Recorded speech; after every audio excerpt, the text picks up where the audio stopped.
So, I'm starting a little early just to talk about a couple things that are housekeeping things. This is going to be the last of the reading streams for a while. I just haven't been getting many people on, so I don't think it's doing as much good as it was when I started and was getting 4 or 5 people on at a time. So I'm just going to stop them for now.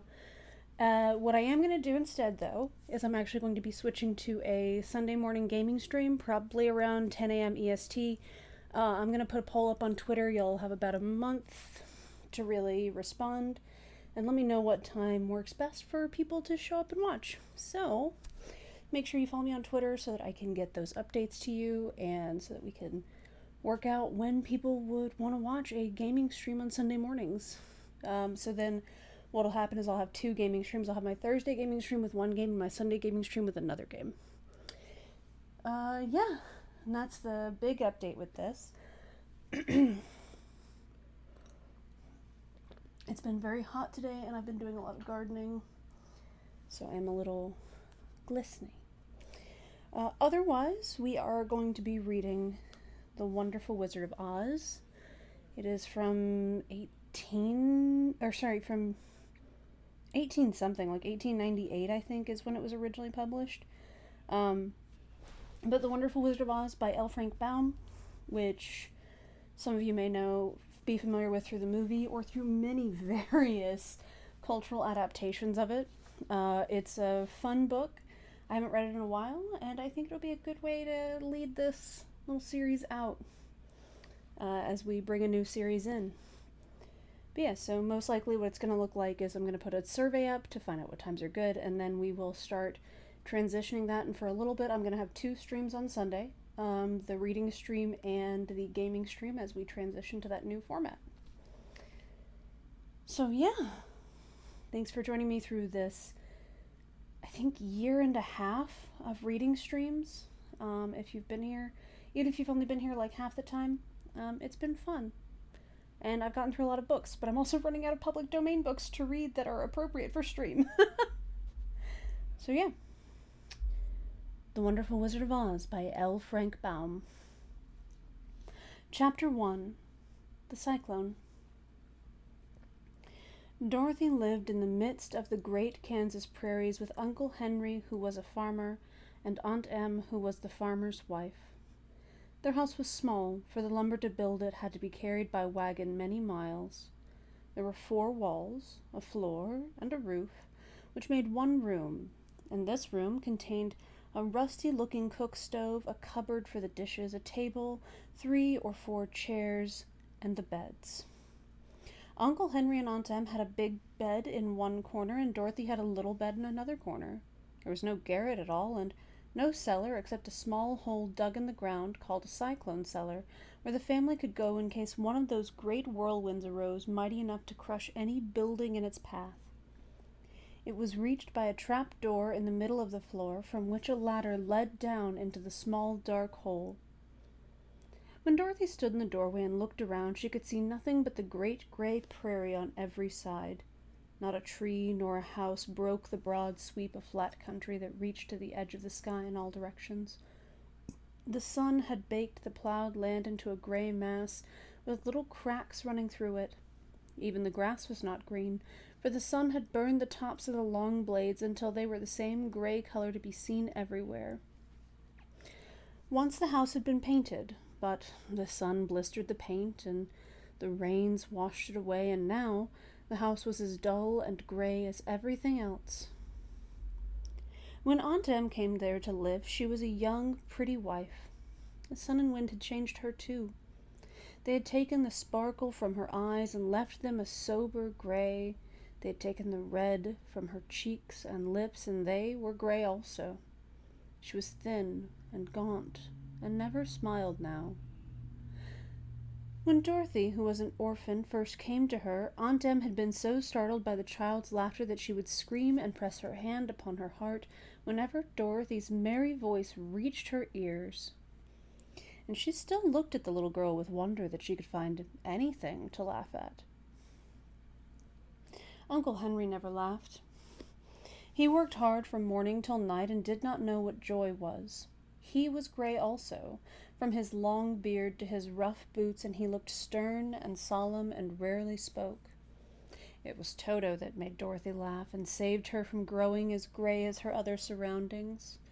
Toto was not gray. He was a little black dog with long, silky hair and small black eyes that twinkled merrily on either side of his funny wee nose. Toto played all day long, and Dorothy played with him and loved him dearly. Today, however, they were not playing. Uncle Henry sat upon the doorstep and looked anxiously at the sky, which was even grayer than usual. Dorothy stood in the door with Toto in her arms and looked at the sky too. Aunt Em was washing the dishes. From the far north they heard a low wail of the wind, and Uncle Henry and Dorothy could see where the long grass bowed in waves before the coming storm. There now came a sharp whistling in the air from the south, and as they turned their eyes that way, they saw ripples in the grass coming from that direction also. Suddenly, Uncle Henry stood up. "There's a cyclone coming, Em," he called to his wife. "I'll go look after the stock." Then he ran towards the sheds where the cows and horses were kept. Aunt Em dropped her work and came to the door. One glance told her of the danger close at hand. "Quick, Dorothy!" she screamed. "Run for the cellar!" Toto jumped out of Dorothy's arms and hid under the bed, and the girls started to get him. Aunt Em, badly frightened, threw open the trapdoor in the floor and climbed down the ladder into the small, dark hole. Dorothy caught Toto at last and started to follow her aunt. When she was halfway across the room, there came a great shriek from the wind, and the house shook so hard that she lost her footing and sat down suddenly upon the floor. Then a strange thing happened. The house whirled around 2 or 3 times and rose slowly through the air. Dorothy felt as if she were going up in a balloon. The north and south winds met where the house stood and made it the exact center of the cyclone. In the middle of a cyclone, the air is generally still, but the great pressure of the wind on every side of the house raised it up higher and higher until it was at the very top of the cyclone, and there it remained and was carried miles and miles away as easily as you could carry a feather. It was very dark, and the wind howled horribly around her, but Dorothy found she was riding quite easily. After the first few whirls around, and one other time when the house tipped badly, she felt as if she were being rocked gently, like a baby in a cradle. Toto did not like it. He ran about the room, now here, now there, barking loudly, but Dorothy sat quite still on the floor and waited to see what would happen. Once, Toto got too near the open trapdoor and fell in, and at first the little girl thought she had lost him, but soon she saw one of his ears sticking up through the hole, for the strong pressure of the air was keeping him up so that he could not fall. She crept to the hole, caught Toto by the ear, and dragged him into the room again, afterwards closing the trapdoor so that no more accidents could happen. Hour after hour passed away, and slowly Dorothy got over her fright, but she felt quite lonely, and the wind shrieked so loudly all about her that she nearly became deaf. At first she had wondered if she would be dashed to pieces when the house fell again, but as the hours passed and nothing terrible happened, she stopped worrying and resolved to wait calmly and see what the future would bring. At last she crawled over the swaying floor to her bed and lay down upon it, and Toto followed and lay down beside her. In spite of the swaying of the house and the wailing of the wind, Dorothy soon closed her eyes and fell fast asleep. Chapter 2. The Council with the Munchkins.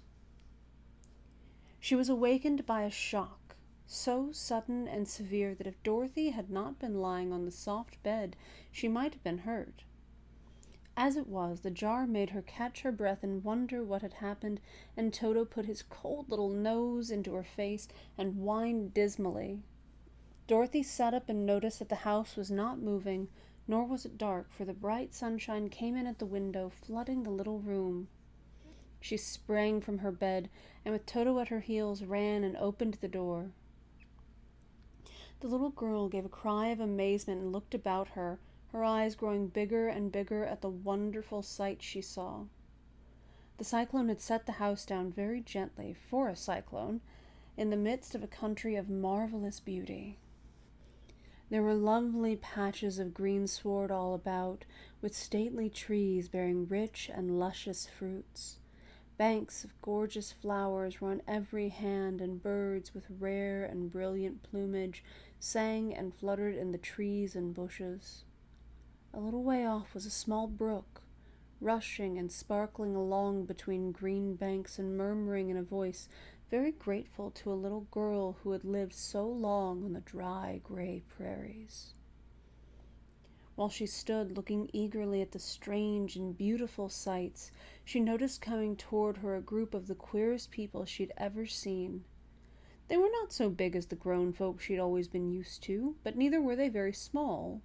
In fact, they seemed about as tall as Dorothy, who was a well-grown child for her age, although they were, as far as looks go, many years older. Three were men and one a woman, and all were oddly dressed. They wore round hats that rose to a small point a foot above their heads, with little bells around the brims that tinkled sweetly as they moved. The hats of the men were blue, the little woman's hat was white, and she wore a white gown that hung in pleats from her shoulders. Over it were sprinkled little stars that glistened in the sun like diamonds. The men were dressed in blue of the same shade as their hats, and wore well-polished boots with a deep roll of blue at the tops.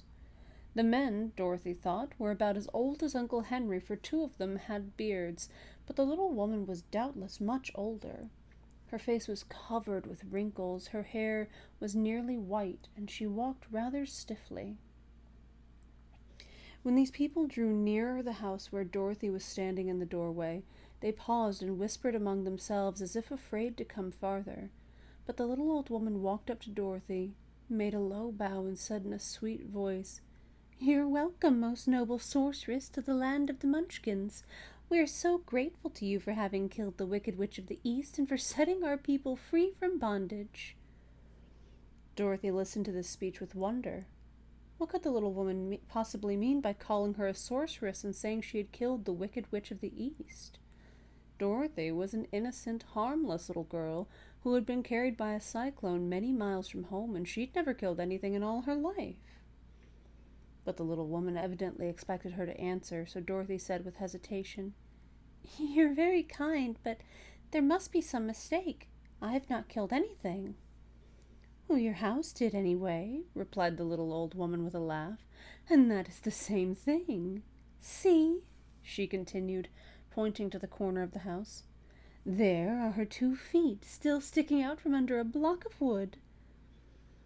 Dorothy looked and gave a little cry of fright. There, indeed, just under the corner of the great beam the house rested on, 2 feet were sticking out, shod in silver shoes with pointed toes. "Oh dear! Oh dear!" cried Dorothy, clasping her hands together in dismay. "The house must have fallen on her. Whatever shall we do?" "There's nothing to be done," said the little woman calmly. "But who was she?" asked Dorothy. "She was the Wicked Witch of the East, as I said," answered the little woman. "She has held all the Munchkins in bondage for many years, making them slave for her night and day. Now they are all set free and are grateful to you for the favor." "Who are the Munchkins?" inquired Dorothy. "They are the people who live in this land of the East where the Wicked Witch ruled." "Are you a Munchkin?" asked Dorothy. "No, but I am their friend, although I live in the land of the North. When they saw the Witch of the East was dead, the Munchkins sent a swift messenger to me, and I came at once. I am the Witch of the North." "Oh, gracious!" cried Dorothy. "Are you a real witch?" "Yes, indeed," answered the little woman. "But I am a good witch, and the people love me. I am not as powerful as the Wicked Witch was who ruled here, or I should have set the people free myself." "But I thought all witches were wicked," said the girl, who was half frightened at facing a real witch. "Oh, no, that is a great mistake. There were only 4 witches in all the land of Oz, and 2 of them, those who live in the North and the South, are good witches. I know this to be true, for I am one of them myself and cannot be mistaken. Those who dwelt in the East and the West were indeed wicked witches, but Now that you have killed one of them, there is but one wicked witch in all the land of Oz, the one who lives in the West." "But," said Dorothy after a moment's thought, "Aunt Emma's told me that all the witches were all dead years and years ago." "Who's Aunt Em?" inquired the little old woman. "She's my aunt who lives in Kansas, where I came from." The Witch of the North seemed to think for a time with her head bowed and her eyes upon the ground.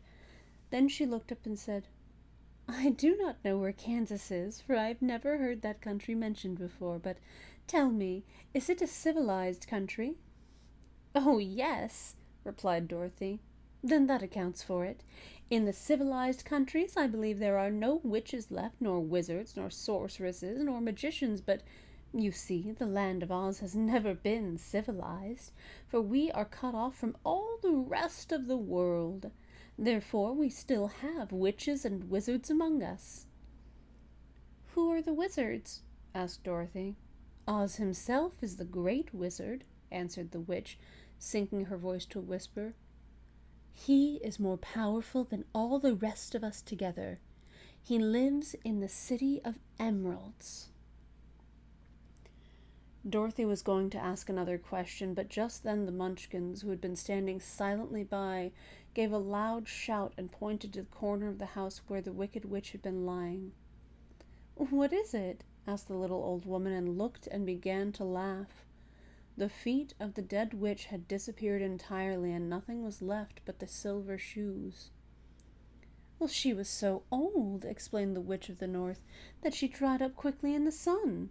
That's the end of her. But the silver shoes are yours, and you shall have them to wear." She reached down and picked up the shoes, and after shaking the dust out of them, handed them to Dorothy.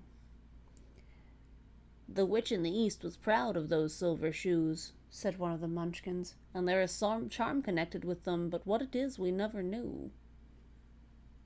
Dorothy carried the shoes into the house and placed them on the table. Then she came out again to the Munchkins and said, "I am anxious to get back to my aunt and uncle, for I'm sure they'll worry about me.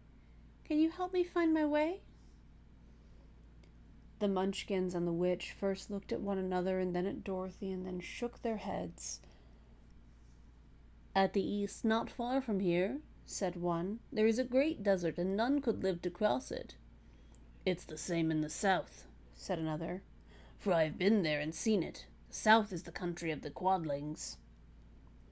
"I'm told," said the third man, "that it is the same at the west, and that country where the Winkies lived is ruled by the wicked witch of the west, who would make you her slave if you passed her way." "The north is my home," said the old lady, "and at its edge is the same great desert that surrounds this land of Oz. I'm afraid, my dear, you'll have to live with us." Dorothy began to sob at this, for she felt lonely among all these strange people. Her tears seemed to grieve the kind-hearted Munchkins, for they immediately took out their handkerchiefs and began to weep also.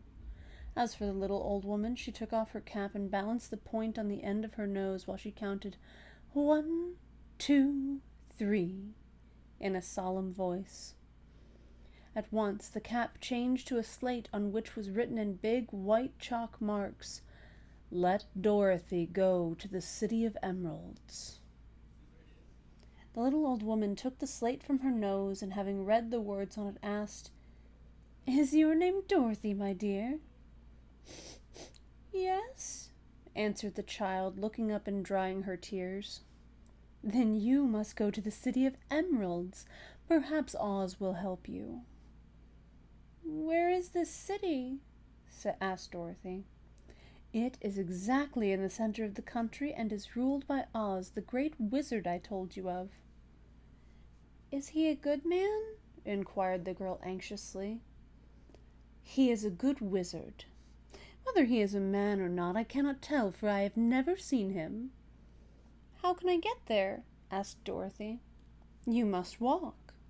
It is a long journey through a country that is sometimes pleasant and sometimes dark and terrible.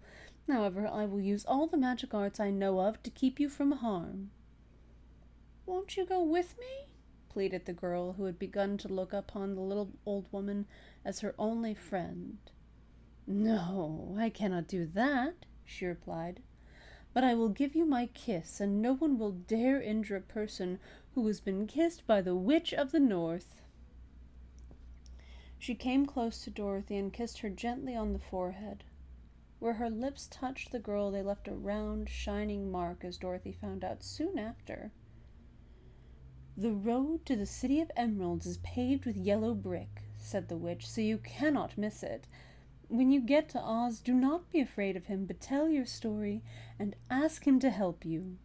Goodbye, my dear." The three Munchkins bowed low to her and wished her a pleasant journey, after which they walked away through the trees.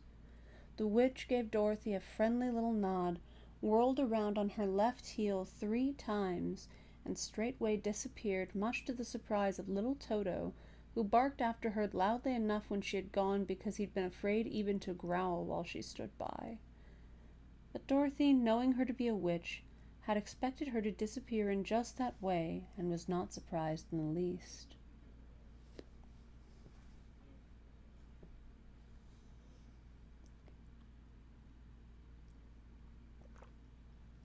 Chapter 3. How Dorothy Saved the Scarecrow. When Dorothy was left alone, she began to feel hungry, so she went to the cupboard and cut herself some bread, which she spread with butter.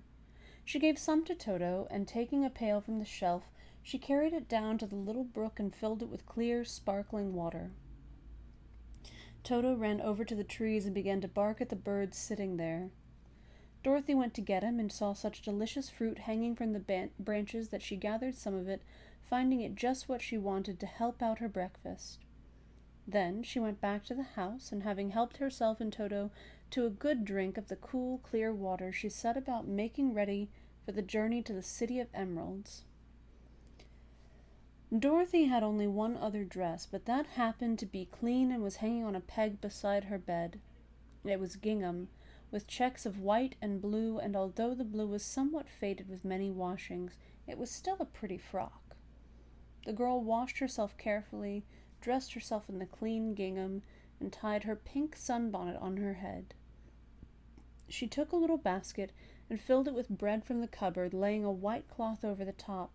Then she looked down at her feet and noticed how old and worn her shoes were.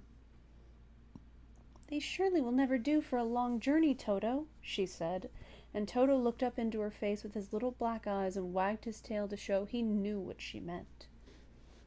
At that moment, Dorothy saw lying on the table the silver shoes that had belonged to the Witch of the East. "I wonder if they'll fit me," she said to Toto.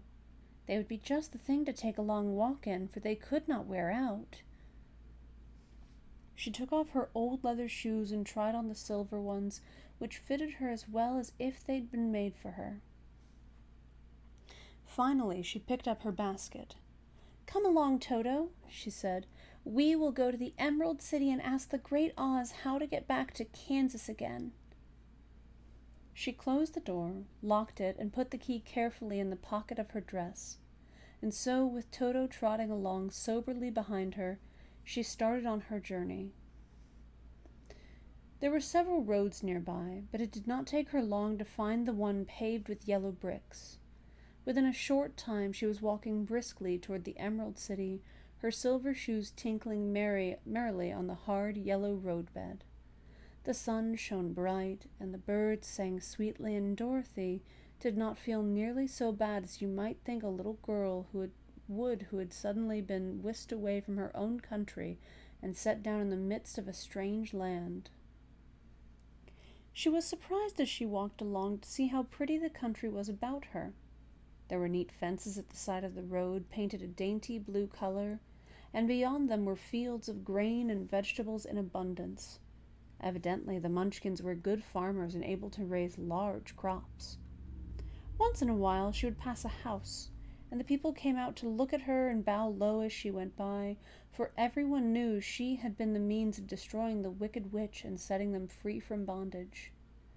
The houses of the Munchkins were odd-looking dwellings, for each was round, with a big dome for a roof. All were painted blue, for in this country of East, blue was the favorite color. Toward evening, when Dorothy was tired with her long walk and began to wonder where she should pass the night, she came to a house rather larger than the rest.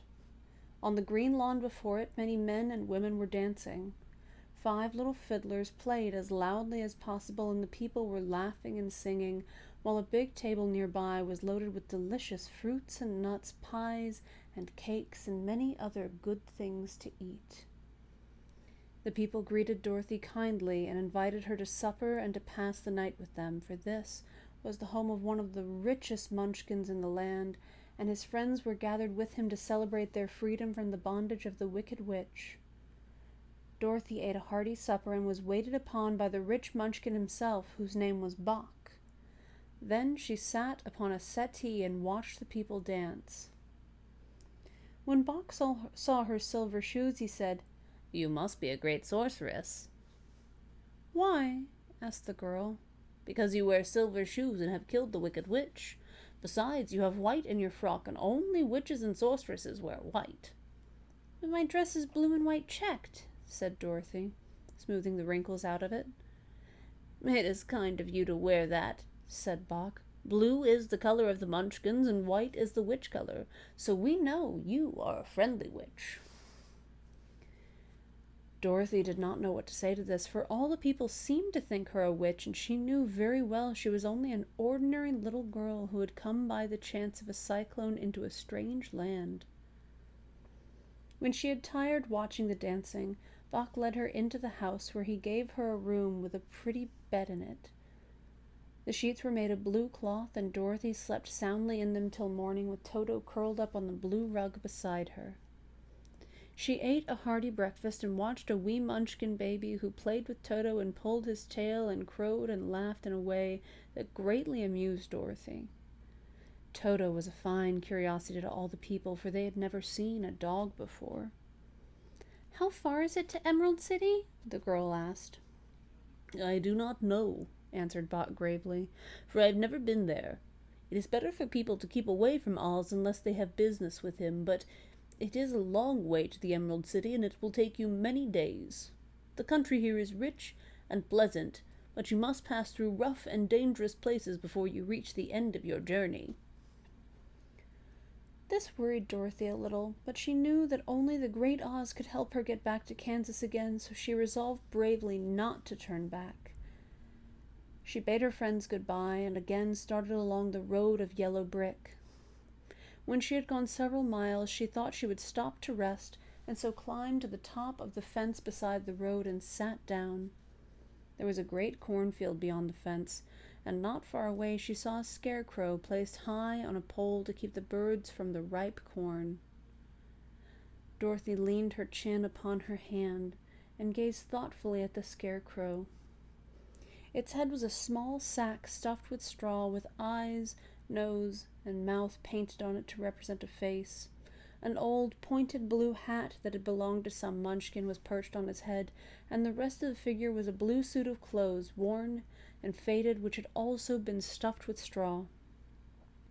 On the feet were some old boots with blue tops, such as every man wore in this country, and the figure was raised above the stalks of corn by means of a pole stuck up its back. While Dorothy was looking earnestly into the queer, painted face of the scarecrow, she was surprised to see one of the eyes slowly wink at her. She thought she must have been mistaken at first, for none of the scarecrows in Kansas ever wink, but presently the figure nodded its head to her in a friendly way. Then she climbed down from the fence and walked up to it, while Toto ran around the pole and barked. "Good day," said the scarecrow in a rather husky voice. "Did you speak?" asked the girl in wonder.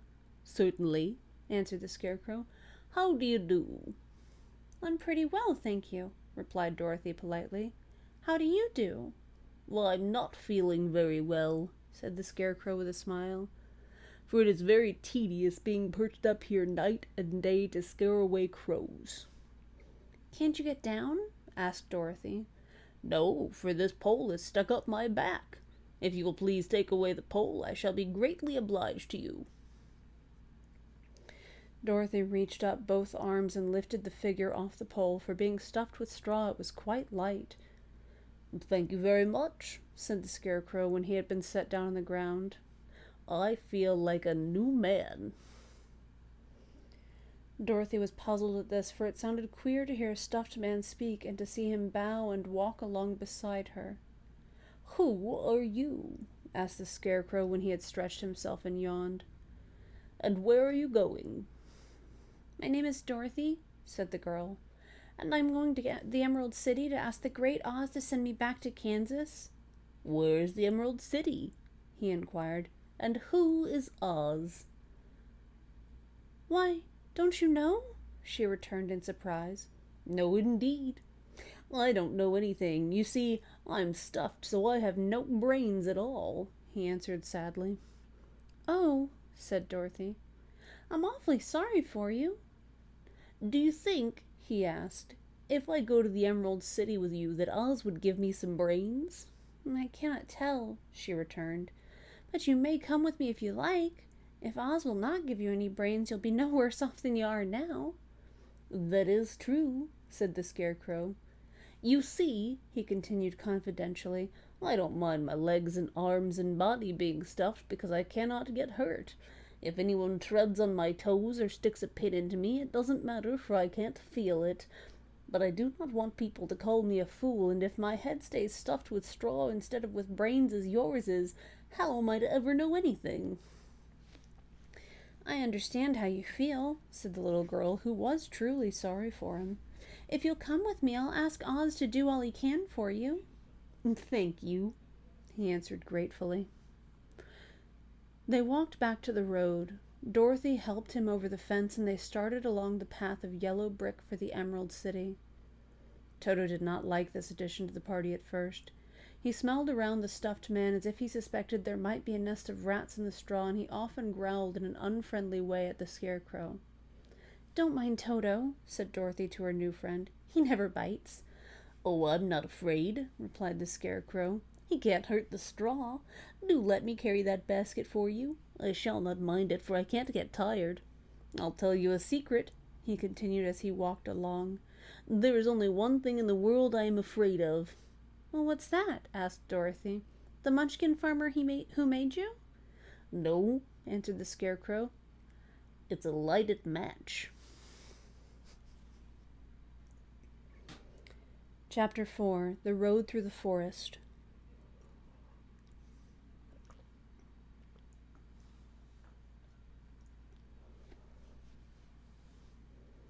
After a few hours, the road began to be rough, and the walking grew so difficult that the Scarecrow often stumbled over the yellow bricks, which were here very uneven.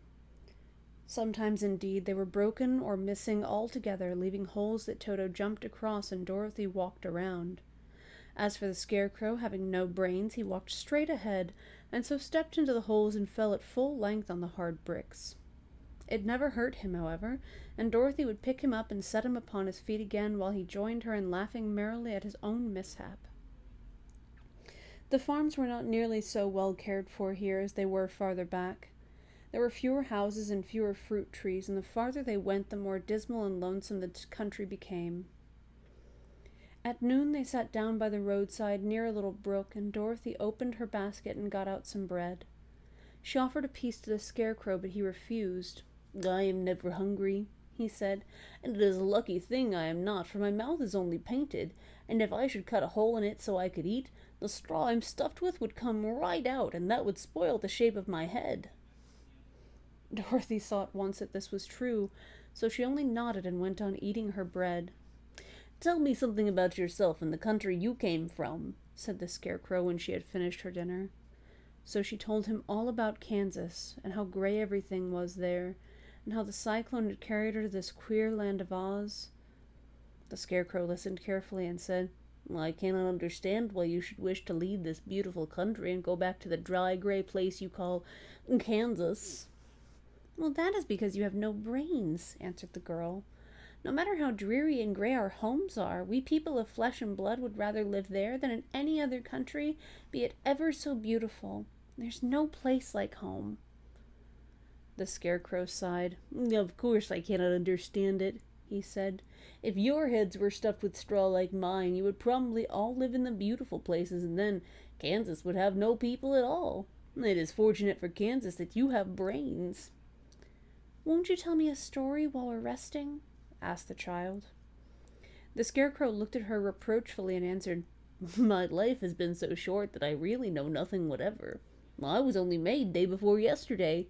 What happened in the world before that time is all unknown to me. Luckily, when the farmer made my head, one of the first things he did was to paint my ears so that I heard what was going on. There was another Munchkin with him, and the first thing I heard was the farmer saying, How do you like those ears? They aren't straight, answered the other. Never mind, said the farmer. They are ears just the same, which was true enough. Now I'll make the eyes, said the farmer. So he painted my right eye, and as soon as it was finished I found myself looking at him and at everything around me with a great deal of curiosity, for this was my first glimpse of the world. That's a rather pretty eye, remarked the Munchkin who was watching the farmer. Blue paint is just the color for the eyes. I think I'll make the other a little bigger, said the farmer, and when the second eye was done I could see much better than before. Then he made my nose and my mouth, but I did not speak because at that time I didn't know what a mouth was for. I had the fun of watching them make my body and my arms and legs, and when they fastened on my head at last, I felt very proud, for I thought I was just as good a man as anyone. This fellow will scare the crows fast enough, said the farmer. He looks just like a man. Why, he is a man, said the other. I quite agreed with him. The farmer carried me under his arm to the cornfield and set me up on a tall stick where you found me. He and his friends soon after walked away and left me alone. I did not like to be deserted in this way, so I tried to walk after them, but my feet would not touch the ground, and I was forced to stay on that pole. It was a lonely life to lead, for I had nothing to think of, having been made such a little while before. Many crows and other birds flew into the cornfield, but as soon as they saw me, they flew away again, thinking I was a Munchkin, and this pleased me, made me feel that I was quite an important person. By and by, an old crow flew near me, and after looking at me carefully, he perched upon my shoulder and said, I wonder if that farmer thought to fool me in this clumsy manner. Any crow of sense could see that you are only stuffed with straw. Then he hopped down at my feet and ate all the corn he wanted.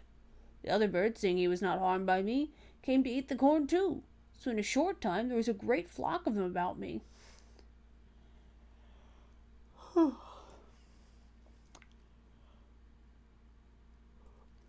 I felt sad for this, for it showed I was not such a good scarecrow after all, but the old crow comforted me, saying, If you only had brains in your head, you'd be as good a man as any of them, and better man than some of them. Brains are the only things worth having in this world, no matter whether one is a crow or a man. After the crows had gone, I thought this over and decided I would try hard to get some brains. By good luck, you came along and pulled me off the stake, and from what you say, I'm sure the Great Oz will give me brains as soon as we get to the Emerald City. I hope so, said Dorothy earnestly, since you seem anxious to have them. Well, yes, I am anxious, returned the Scarecrow. It's such an uncomfortable feeling to know one is a fool. Well, said the girl, let us go. And she handed the basket to the Scarecrow. There were no fences at all by the roadside now, and the land was rough and untilled. Toward evening they came to a great forest where the trees grew so big and close together that their branches met over the road of yellow brick.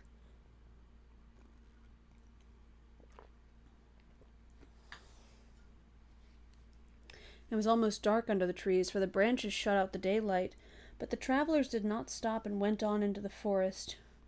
If this road goes on, it must come out, said the Scarecrow. And as Emerald City is at the other end of the road, we must go wherever it leads. Anyone would know that, said Dorothy. Certainly. That is why I know it, returned the Scarecrow.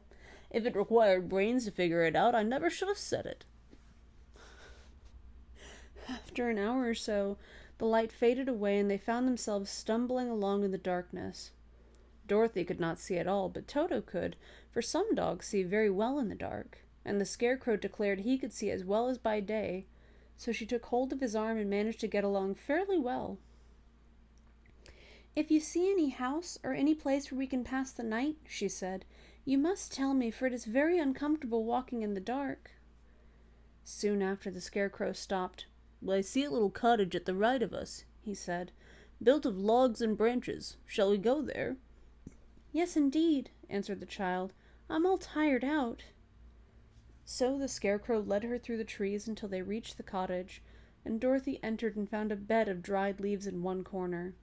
She lay down at once, and with Toto beside her soon fell into a sound sleep. The Scarecrow, who was never tired, stood up in another corner and waited patiently until morning came. Chapter 5. The Rescue of the Tin Woodman. When Dorothy awoke, the sun was shining through the trees, and Toto had long been out chasing birds around him and squirrels. She sat up and looked around her. There was the Scarecrow, still standing patiently in his corner, waiting for her. "We must go and search for water," she said to him. "Why do you want water?" he asked. "To wash my face clean after the dust of the road, and to drink so the dry bread will not stick in my throat." "It must be inconvenient to be made of flesh," said the Scarecrow thoughtfully, "for you must sleep and eat and drink. However, you have brains, and it's worth a lot of bother to be able to think properly." They left the cottage and walked through the trees until they found a little spring of clear water, where Dorothy drank and bathed and ate her breakfast. She saw there was not much bread left in the basket, and the girl was thankful the Scarecrow did not have to eat anything, for there was scarcely enough for herself and Toto for the day. When she had finished her meal and was about to go back to the road of yellow brick, she was startled to hear a deep groan nearby. "What was that?" she asked timidly. "I cannot imagine," replied the Scarecrow, "but we can go and see." Just then another groan reached their ears, and the sound seemed to come from behind them. They turned and walked through the forest a few steps when Dorothy discovered something shining in a ray of sunshine that fell between the trees. She ran to the place and then stopped short with a little cry of surprise. One of the big trees had been partly chopped through, and standing beside it with an uplifted axe in his hands was a man made entirely of tin. His head and arms and legs were jointed upon his body, but he stood perfectly motionless, as if he could not stir at all. Dorothy looked at him in amazement, and so did the Scarecrow, while Toto barked sharply and made a snap at the tin legs, which hurt his teeth. "Did you groan?" asked Dorothy. "Yes," answered the Tin Man. "I did. I've been groaning for more than a year, and no one has ever heard me before or come to help me." "What can I do for you?" she inquired softly, for she was moved by the sad voice in which the man spoke. "Get an oil can and oil my joints," he answered. "They are rusted so badly that I cannot move them at all. If I am well oiled, I shall soon be all right again. You'll find an oil can on a shelf in my cottage." Dorothy at once ran back to the cottage and found the oil can, and then she returned and asked anxiously, "Where are your joints?" "Oil my neck first," replied the Tin Woodman. So she oiled it, and as it was quite badly rusted, the Scarecrow took hold of the tin head and moved it gently side to side until it worked freely, and then the man could turn it himself. "Now all the joints in my arms," he said. And Dorothy oiled them, and the Scarecrow bent them carefully until they were quite free from rust and as good as new. The Tin Woodman gave a sigh of satisfaction and lowered his axe, which he leaned against the tree. "This is a great comfort," he said.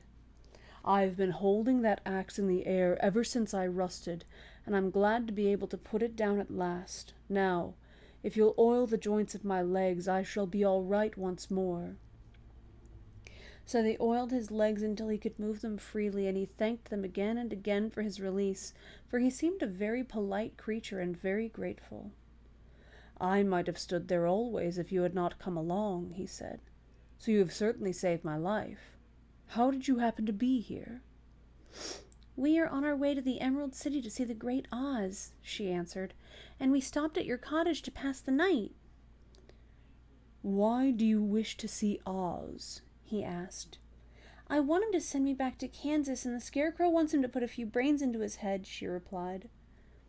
The Tin Woodman appeared to think deeply for a moment. Then he said, "Do you suppose Oz could give me a heart?" "Why, I guess so, Dorothy answered. It would be as easy as to give the Scarecrow brains. True, the Tin Woodman returned. So, if you will allow me to join your party, I will also go to the Emerald City and ask Oz to help me. Come along, said the Scarecrow heartily, and Dorothy added that she would be pleased to have his company, so the Tin Woodman shouldered his axe and they all passed through the forest until they came to the road that was paved with yellow brick. The Tin Woodman had asked Dorothy to put the oil can in her basket, "For," he said, "if I should get caught in the rain and rust again, I would need the oil can badly." It was a bit of good luck to have their new comrade join the party, for soon after they had begun their journey again, they came to a place where the trees and branches grew so thick over the road that the travelers could not pass. But the Tin Woodman set to work with his axe and chopped so well that soon he cleared the passage for the entire party. Dorothy was thinking so earnestly as they walked along that she did not notice when the Scarecrow tumbled into a hole and rolled over to the side of the road. Indeed, he was obliged to call to her to help him up again. "Why didn't you walk around the hole?" asked the Tin Woodman. "Well, I don't know enough," replied the Scarecrow cheerfully. "My head is stuffed with straw, you know, and that's why I'm going to Oz to ask him for some brains." "Oh, I see," said the Tin Woodman. "But after all, brains are not the best things in the world." "Have you any?" inquired the Scarecrow. "No, my head is quite empty," answered the Woodman. "But once I had brains, and a heart also, so having tried them both, I should much rather have a heart." "And why is that?" asked the Scarecrow. "I will tell you my story, and then you will know." So, while they were walking through the forest, the Tin Woodman said the following story. "I was born the son of a woodman who chopped down trees in the forest and sold the wood for a living. When I grew up, I too became a wood chopper, and after my father died, I took care of my old mother as long as she lived. Then I made up my mind that instead of living alone, I would marry, so that I might not become lonely. There was one of the Munchkin girls who was so beautiful that I soon grew to love her with all my heart. She, on her part, promised to marry me as soon as I could earn enough money to build a better house for her, so I set to work harder than ever. But the girl lived with an old woman who did not want her to marry anyone, for she was so lazy she wished the girl to remain with her and do the cooking and the housework, so the old woman went to the Wicked Witch of the East and promised her 2 sheep and a cow if she would prevent the marriage. Thereupon the Wicked Witch enchanted my axe, and when I was chopping away at my best one day, for I was anxious to get the new house and my wife as soon as possible, the axe slipped all at once and cut off my leg. This at first seemed a great misfortune, for I knew a one-legged man could not do very well as a wood chopper, so I went to a tinsmith and had him make me a new leg out of tin. The leg worked very well once I was used to it, but my action angered the Wicked Witch of the East, for she had promised the old woman I should not marry the pretty Munchkin girl. When I began chopping again, my axe slipped and cut off my right leg. Again, I went to the tinsmith, and again he made me a leg out of tin. After this, the enchanted axe cut off my arms, one after the other, but nothing daunted, I had them replaced with tin ones. The Wicked Witch then made my axe slip and cut off my head, and at first I thought that was the end of me, but the tinsmith happened to come along, and he made me a new head out of tin. I thought I'd beaten the Wicked Witch then, and I worked harder than ever, but I little knew how cruel my enemy could be. She thought of a new way to kill my love for the beautiful Munchkin maiden, and made my axe slip again so that it cut right through my body, splitting me into 2 halves. Once more the tinsmith came to my help and made me a body out of tin, fastening my tin arms and legs and head to it by means of joints so that I could move around as well as ever, but, alas, I had now no heart, so that I lost all my love for the Munchkin girl and did not care whether I married her or not. I suppose she is still living with the old woman, waiting for me to come after her. My body shone so brightly in the sun that I felt very proud of it, and it did not matter now if my axe slipped, for it could not cut me. There was only one danger, that my joints would rust. but I kept an oil can in my cottage and took care to oil myself whenever I needed it. However, there came a day when I forgot to do this, and being caught in a rainstorm before I thought of the danger, my joints had rusted, and I was left to stand in the woods until you came to help me. It was a terrible thing to undergo, but during the year I stood there I had time to think that the greatest loss I had known was the loss of my heart. While I was in love, I was the happiest man on earth, but no one can love who has not a heart, and so I am resolved to ask Oz to give me one. If he does, I will go back to the Munchkin maiden and marry her." But both Dorothy and the Scarecrow had been greatly interested in the story of the Tin Woodman, and now they knew why he was so anxious to get a new heart.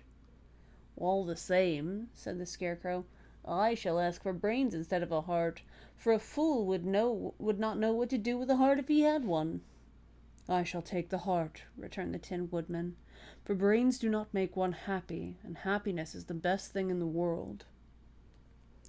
Dorothy did not say anything, for she was puzzled to know which of her two friends was right, and she decided if she could only get back to Kansas and Aunt Em, it did not matter so much whether the Woodman had no brains and the Scarecrow had no heart, or each got what he wanted. What worried her most was that the bread was nearly gone, and another meal for herself and Toto would empty the basket. To be sure, neither the Woodman nor the Scarecrow ever ate anything, but she was not made of tin nor straw, and could not live unless she was fed. Chapter 6. The Cowardly Lion. All this time, Dorothy and her companions had been walking through the thick woods. The road was still paved with yellow brick, but these were much covered by dried branches and dead leaves from the trees, and the walking was not at all good. There were few birds in this part of the forest, for birds love the open country where there's plenty of sunshine, but now and then there came a deep growl from some wild animal hidden among the trees. These sounds made the little girl's heart beat fast, for she did not know what made them, but Toto knew, and he walked close to Dorothy's side and did not even bark in return. "How long will it be," the child asked the Tin Woodman, "before we're out of the forest?" "I cannot tell," was the answer, "for I've never been to the Emerald City, but my father went there once when I was a boy, and he said it was a long journey through dangerous country, although nearer to the city where Oz dwells, the country is beautiful. But I am not afraid so long as I have my oil can, and nothing can hurt the Scarecrow, while you bear upon your forehead the mark of the Good Witch's kiss, and that will protect you from harm." "But Toto," said the girl anxiously, "what will protect him?" "We must protect him ourselves if he is in danger." Just as he spoke, there came from the forest a terrible roar, and the next moment a great lion bounded into the road. With one blow of his paw, he sent the Scarecrow spinning over and over to the edge of the road, and then he struck at the Tin Woodman with his sharp claws, but, to the lion's surprise, he could make no impression on the tin, although the Woodman fell over in the road and lay still. Little Toto, now that he had an enemy to face, ran barking toward the lion, and the great beast had opened his mouth to bite the dog when Dorothy, fearing Toto would be killed and heedless of danger, rushed forward and slapped the lion upon his nose as hard as she could, while she cried out, "Don't you dare to bite Toto! You ought to be ashamed of yourself, a big beast like you, to bite a poor little dog!" "I didn't bite him," said the lion as he rubbed his nose with his paw where Dorothy had hit it. "No, but you tried to," she retorted. "You are nothing but a big coward." "I know it," said the lion, hanging his head in shame. "I've always known it, but how can I help it?" "I don't know, I'm sure. To think of your striking a stuffed man like the poor Scarecrow." "Is he stuffed?" asked the lion in surprise as he watched her pick up the Scarecrow and set him upon his feet while she patted him into shape again. "Of course he's stuffed," replied Dorothy, who was still angry. "Well, that's why he went over so easily," remarked the lion. "It's astonished me to see him whirl around so. Is the other one stuffed also?" "No," said Dorothy. "He's made of tin," and she helped the Woodman up again. "That's why he nearly blunted my claws," said the lion. "When they scratched against the tin, it made a cold shiver run down my back. What is that little animal you're so tender of?" "He's my dog, Toto," answered Dorothy. "Is he made of tin or stuffed?" asked the lion. "Neither. He's a meat dog," said the girl. "Oh, he's a curious animal and seems remarkably small now that I look at him. No one would think of biting such a little thing except a coward like me," continued the lion sadly. "Well, what makes you a coward?" asked Dorothy, looking at the great beast in wonder, for he was as big as a small horse. "That's a mystery," replied the lion. "I suppose I was born that way. All the other animals in the forest naturally expect me to be brave, for the lion is everywhere thought to be the king of beasts. I learned that if I roared very loudly, every living thing was frightened and got out of my way. Whenever I've met a man, I've been awfully scared, but I just roared at him, and he's always run away as fast as he could go. If the elephants and the tigers and the bears ever tried to fight me, I should have run myself. I'm such a coward. But just as soon as they hear me roar, they all try to get away from me, and of course I let them go." "Oh, but that isn't right. The king of beasts shouldn't be a coward," said the Scarecrow. "Well, I know it," returned the lion, wiping a tear from his eye with the tip of his tail. "It is my great sorrow and makes my life very unhappy. But whenever there's danger, my heart begins to beat fast." "Perhaps you have heart disease," said the Tin Woodman. "It may be," said the lion. "If you have," continued the Tin Woodman, "you ought to be glad, for it proves you have a heart. For my part, I have no heart, so I cannot have heart disease." "Perhaps," said the lion thoughtfully. "if I had no heart, I should not be a coward." "Have you brains?" asked the Scarecrow. "I suppose so. I've never looked to see," replied the lion. "Well, I'm going to the Great Oz to ask him to give me some," remarked the Scarecrow, "for my head is stuffed with straw." "And I am going to ask him to give me a heart," said the Woodman. "And I'm going to ask him to send Toto and me back to Kansas," added Dorothy. "Do you think Oz could give me courage?" asked the Cowardly Lion. "Just as easily as he could give me brains," said the Scarecrow. "Or give me a heart," said the Tin Woodman. "Or send me back to Kansas," said Dorothy. "Then if you don't mind, I'll go with you," said the lion, "for my life is simply unbearable without a bit of courage." What was our time? Okay. "You'll be very welcome," answered Dorothy, "for you'll help keep away the other wild beasts. It seems to me they must be more cowardly than you are if they allow you to scare them so easily." "They really are," said the lion, "but that doesn't make me any braver, and as long as I know myself to be a coward, I shall be unhappy." So once more the little company set off upon the journey, the lion walking with stately strides at Dorothy's side. Toto did not approve of this new comrade at first, for he could not forget how nearly he had been crushed between the lion's great jaws, but after a time he became more at ease, and presently Toto and the Cowardly Lion had grown to be good friends. During the rest of that day there was no other adventure to mar the peace of their journey. Once indeed the Tin Woodman stepped upon a beetle that was crawling along the road and killed the poor little thing. This made the Tin Woodman very unhappy, for he was always careful not to hurt any living creature, and as he walked along he wept several tears of sorrow and regret. These tears ran slowly down his face and over the hinges of his jaw, and there they rusted. When Dorothy presently asked him a question, the Tin Woodman could not open his mouth, for his jaws were tightly rusted together. He became greatly frightened at this and made many motions to Dorothy to relieve him, but she could not understand.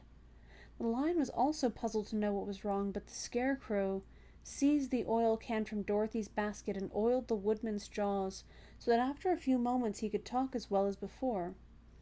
"This will serve me a lesson," said he, "to look where I step, for if I should kill another bug or beetle, I should surely cry again, and crying rusts my jaws so that I cannot speak."